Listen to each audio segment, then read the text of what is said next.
Halo, assalamualaikum warahmatullahi wabarakatuh semuanya. Apa kabar? Mudah-mudahan sehat selalu dan selalu dalam lindungan Allah Subhanahu Wa Taala. Ya, perkenalkan kami dari kelompok 4 ingin memaparkan sedikit materi tentang aliran-aliran yang ada di filsafat ilmu. Nah, sebelumnya perkenalkan nama saya Dwi Romadoni dari kelas YABK Ekstensi. Assalamualaikum warahmatullahi wabarakatuh. Hai semua, perkenalkan nama saya Sahilatun Najah, kelas Y2A MTM 2019-015-0049. Assalamualaikum warahmatullahi wabarakatuh. Perkenalkan nama saya Sri Wulan dengan MTM 2019-015-0078. Nama saya Nita Rita dengan nomor NPM 2019-015-00111. Hai, dengan saya Syahriam dengan nomor NPM 2018-015-79-008. Oke, selanjutnya kita lihat materinya ya. Ini adalah ilmu yang membahas tentang apa yang kita ingin ketahui atau seberapa jauh yang ingin kita tahu, atau dalam kata lain adalah pengkajian mengenai teori tentang ada. Selanjutnya di sini ada aliran-aliran ontologi. Yang pertama adalah aliran monisme. Paham ini menganggap bahwa hakikat yang asal dari seluruh kenyataan itu hanyalah satu saja, tidak mungkin dua, baik dari materi, asalnya dari materi atau dari rohani. Ada pula yang kedua adalah paham tentang dua aliran. Yang kedua adalah aliran dualisme. Aliran ini berpendapat bahwa benda terdiri dari dua macam hakikat sebagai asal sumbernya, yaitu materi dan hakikat rohani, benda dan ruh, jasad dan spirit. Kedua macam hakikat itu masing-masing bebas dan berdiri sendiri, sama-sama ajazi dan abadi. Dan selanjutnya yang ketiga adalah aliran luarisme. Paham ini berpandang bahwa segenap macam bentuk merupakan kenyataan. Lebih jauh lagi, paham ini menyatakan bahwa kenyataan alam ini tersusun dari banyak unsur. Kemudian yang keempat, aliran nihilisme. Nihilisme berasal dari bahasa Latin yang berarti nothing atau tidak ada. Yang selanjutnya adalah aliran agnotisme. Paham ini mengingkari kesanggupan manusia untuk mengetahui hakikat benda. Oke, selanjutnya itu epistemologi. Kata epistemologi berasal dari bahasa Yunani, artinya knowledge, yaitu pengetahuan. Epistemologi adalah ilmu yang membahas secara mendalam segenap proses penyusunan pengetahuan yang benar. Dengan kata lain, epistemologi adalah suatu pemikiran mendasar dan sistematik mengenai pengetahuan, dan merupakan salah satu cabang filsafat yang membahas tentang terjadinya pengetahuan, sumber pengetahuan, asal mula pengetahuan, metode atau cara memperoleh pengetahuan, validitas, dan kebenaran pengetahuan. Aliran-aliran dalam epistemologi. Yang pertama, rasionalisme, yaitu aliran yang mengemukakan bahwa sumber pengetahuan manusia ialah pikiran, rasio, dan jiwa. Yang kedua, empirisme, yaitu aliran yang mengatakan bahwa pengetahuan manusia berasal dari pengalaman manusia itu sendiri melalui dunia luar yang ditangkap oleh panca indera.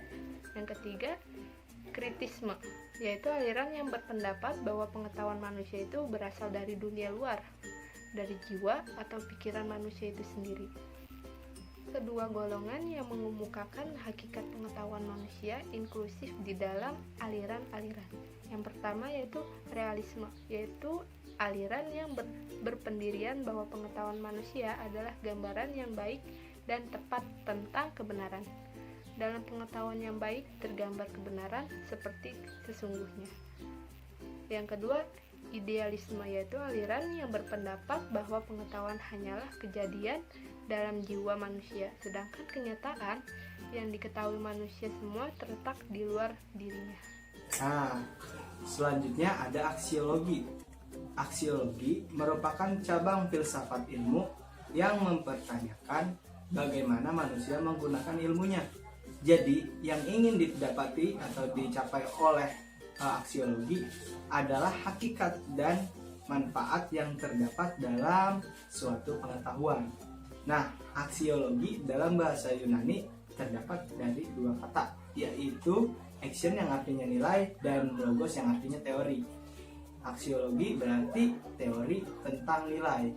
Nah, di dalam aksiologi ada beberapa aliran, yang diantaranya aksiologi progresivisme, yaitu nilai akan timbul apabila manusia memiliki bahasa.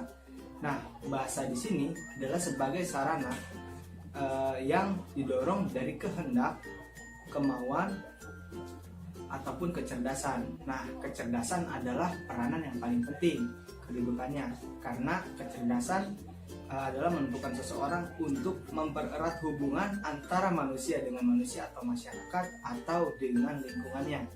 Nah, selanjutnya ada aksiologi esensialisme. Nah, esensialisme ini beranggapan bahwa harus berpijak pada nilai-nilai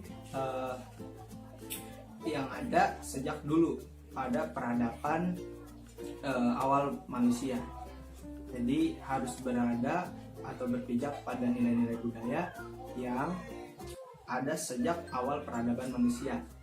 Nah, esensialisme juga berpandangan bahwa pelajar baru yang akan berproses untuk mencari ilmu pengetahuan harus mengenal terlebih dahulu dirinya sendiri, baru harus memberanikan diri untuk menyesuaikan atau meneliti lingkungan dunianya atau objek dunianya. Nah, selanjutnya juga ada aksiologi perennialisme. Menurut Plato ada 3 potensi. Manusia dikodrati 3 potensi. Yang diantaranya adalah nafsu, ada juga kemauan, juga pikiran. Nah, diharapkan dari 3 potensi ini manusia dapat memenuhi segala kebutuhan yang harus dipenuhi. Dan sedangkan menurut Aristoteles lebih menekankan kepada dunia nyata. Tujuan memperoleh ilmu hanyalah sebagai kebahagiaan. Nah, dari inginnya mencapai tujuan tersebut, manusia harus mengembangkan beberapa aspek, yang diantaranya adalah aspek jasmani, aspek emosi, dan aspek intelektual. Mohon maaf kalau berisik ya teman-teman, karena dekat jalan. Nah, 3 aspek tersebut harus dikembangkan secara seimbang. Nah, selanjutnya yang terakhir adalah aksiologi rekonstruksionisme, yaitu aliran yang berusaha untuk merubah kebudayaan modern. Nah, kenapa harus dirubah? Karena rekonstruksionisme ini merasakan di zaman yang sekarang sedang banyak kebingungan, keresahan, dan kekacauan atau kesimpang siuran. Maka dari itu, mari kita perbaiki bersama-sama agar tercapainya tujuan bersama dan keramahan seperti dahulu. Baik, selanjutnya saya akan sedikit membahas mengenai beberapa tokoh filsafat yang mempengaruhi dunia pendidikan. Oke, langsung saja disimak baik-baik ya teman-teman. Yang pertama, Pythagoras. Tujuan pendidikan adalah untuk membentuk manusia susila dan beragama. Beberapa cita-cita yang menjadi dasar pendidikannya antara lain: 1. Hanya jiwa yang berharga, bukan badan. 2. Jiwa berasal dari dewa-dewa dan hidup terus jika badan telah mati. 3. Sejak kecil manusia mempunyai kecenderungan untuk berbuat jahat. Pendidikan harus membawa manusia ke arah kesempurnaan. 4. Kesempurnaan adalah kebajikan, yaitu keselarasan antara jiwa dan raga, harmoni dalam hubungan antar manusia, harmoni pula dalam negara. Untuk melaksanakan cita-cita tersebut, lalu ia mendirikan sebuah lembaga dengan nama Lembaga Pythagoras. Yang kedua, Socrates merupakan tokoh yang melawan ajaran sofisme. Ia pun berpendapat bahwa yang menjadi ukuran segala-galanya bukan manusia, melainkan ketuhanan. Berlawanan dengan Pythagoras, Socrates percaya bahwa manusia mempunyai pembawaan untuk berbuat baik. Socrates berpendapat bahwa ilmu adalah sumber dari kebajikan.